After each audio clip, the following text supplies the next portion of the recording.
Hello everyone, ప్రతి ఇంట్లో potato fry అయితే ఖచ్చితంగా చేస్తూనే ఉంటారు కదండి. సో నా స్టైల్లో పొటాటో ఫ్రై నేను ఎలా చేస్తానో అయితే ప్రాసెస్ చూసేయండి. సో ముందుగా అయితే స్టవ్ ఆన్ చేసేసుకొని బాండీ పెట్టుకున్నానండి. బాండీ మంచిగా హీట్ అయిన తర్వాత ఒక 3 స్పూన్స్ అయితే ఆయిల్ వేసుకున్నాను. సో ఆయిల్ మంచిగా హీట్ అయిన తర్వాత దాంట్లో పోపు దినుసులు ఎండుమిర్చి వేసుకున్నానండి. ఎప్పుడైనా ఫ్రై రెసిపీస్కి మనం వేసే తాలింపు బట్టే టేస్ట్ ఉంటుందండి. సో తాలింపు అనేది పర్ఫెక్ట్గా వేసుకోండి. సో తాలింపు అనేది గోల్డెన్ కలర్ వచ్చేలాగా ఫ్రై చేసుకోవాలండి. తాలింపు అలా ఫ్రై అయిపోయినాయి కదా, దాంట్లో ఒక 4-5 వెల్లుల్లి అయితే దంచి వేసుకున్నాను. సో వెల్లుల్లి కూడా కొంచెం మంచిగా కలర్ చేంజ్ అయ్యేలాగా అయితే ఫ్రై చేసేసుకోవాలి. సో వెల్లుల్లి కూడా ఫ్రై అయిపోయింది కదా. సో ఇప్పుడు ఏంటంటే మీడియంగా కట్ చేసి పెట్టుకుని ఉల్లిపాయ ముక్కలు పచ్చిమిర్చి అయితే అలా చీలికలుగా కట్ చేసుకుంటాను నేను, ఎందుకంటే నంచుకోవడానికి బాగుంటుందని చెప్పి రైస్ లో. సో ఇప్పుడైతే దాంట్లోనే కొంచెం కరేపాకు అండ్ కొంచెం లైట్ గా కొత్తిమీర అయితే అక్కడే వేసేసుకున్నానండి. ఇప్పుడు వేసిన పదార్థాలని మంచిగా గోల్డెన్ కలర్ వచ్చేలాగా అయితే ఫ్రై చేసుకోవాలండి. ఫ్రై అయ్యే లోపే ఇక్కడైతే నేను పొటాటోస్ అనేవి పైన స్కిన్ అంతా తీసేసి అలా చిన్న చిన్న ముక్కలుగా కట్ చేసుకున్నానండి. కట్ చేసేసుకొని ట్యాప్ వాటర్ కింద ఒక 3-4 టైమ్స్ అయితే వాష్ చేసుకున్నాను. ఇలా వాష్ చేసుకోవడం వల్ల పొటాటోలో ఉన్న స్టార్చ్ అంతా పోయి మనకి ఫ్రై అనేది పొడి పొడిలాడుతూ వస్తుందండి, ముద్దగా అవ్వకుండా. సో ఈ ప్రాసెస్ లో అయితే ఒక్కసారి అయితే పొటాటో ఫ్రై చేయండి. ప్రతి ఒక్కరికైతే ఖచ్చితంగా నచ్చుతుంది. చిన్నపిల్లల నుంచి పెద్దవాళ్ళ వరకు అందరికీ పొటాటో నచ్చుతుంది కదండి.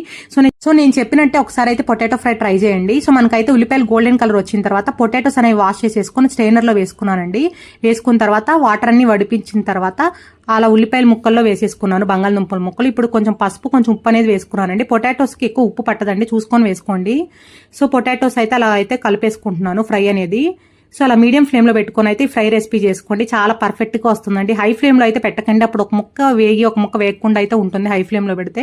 సో అలా మీడియం ఫ్లేమ్ లో పెట్టుకుని అయితే వేపుకోండి. కొంచెం సేపటికి మనకైతే చూసారా బంగాళదుంప అనేది మగ్గిపోయింది కదా, అలా ఒక 5 మినిట్స్ ఒకసారి అయితే తిప్పుకుంటూ ఉండండి, అప్పుడు ఈవెన్ గా అయితే ఫ్రై అవుతుంది. సో అలా మొత్తం ఫ్రై అయితే అలా ఫ్రై చేసుకున్నానండి. కొంచెం మనకి మంచిగా గోల్డెన్ కలర్ వచ్చేసిన తర్వాత దీంట్లో ఒక కారం యాడ్ చేస్తామండి. అదేంటి కారం అంటే వెల్లుల్లి కారం. సో వెల్లుల్లి కారం ఎలా చేస్తారంటే వెల్లుల్లి కొంచెం ఎక్కువ తీసుకోవాలి, వెల్లుల్లి పోషన్ అనేది, కారం అనేది వేసుకోవాలి అండ్ కొంచెం ఉప్పు వేసుకోవాలి అండ్ కొంచెం జీలకర్ర వేసుకోవాలండి. మెత్తగా అయితే మిక్సీ పట్టేసుకోవడం అన్నా, లేకపోతే కచ్చా పచ్చగా రోట్లో అయినా నూరుకోండి. ఆ కారం అనేది యాడ్ చేసేసి ఒక 2 సెకండ్స్ అయితే కారం పచ్చి స్మెల్ పోయే వరకు అయితే ఫ్రై చేసేసుకొని ఇప్పుడైతే స్టవ్ ఆఫ్ చేసేసి దాంట్లో లాస్ట్ లో నిమ్మరసం అండ్ కొత్తిమీర వేసేసుకొని ఒకసారి మిక్స్ చేసేసుకొని సర్వింగ్ బౌల్లోకి తీసేసుకోవడమే అండి. అంతే అండి, టేస్టీ పొటాటో ఫ్రై అయితే రెడీ అయిపోతుంది. పొటాటో ఫ్రై అనేది వేడివేడి అన్నంలో వేసుకొని తింటే చాలా చాలా బాగుంటుంది అండ్ సైడ్ డిష్ గా కూడా చాలా బాగుంటుందండి. సో నేను చేసినట్టు మీరులో ఎవరైనా చేస్తారేమో అయితే నాకు కింద కామెంట్ బాక్స్ లో అయితే షేర్ చేసుకోండి పొటాటో ఫ్రై అనేది.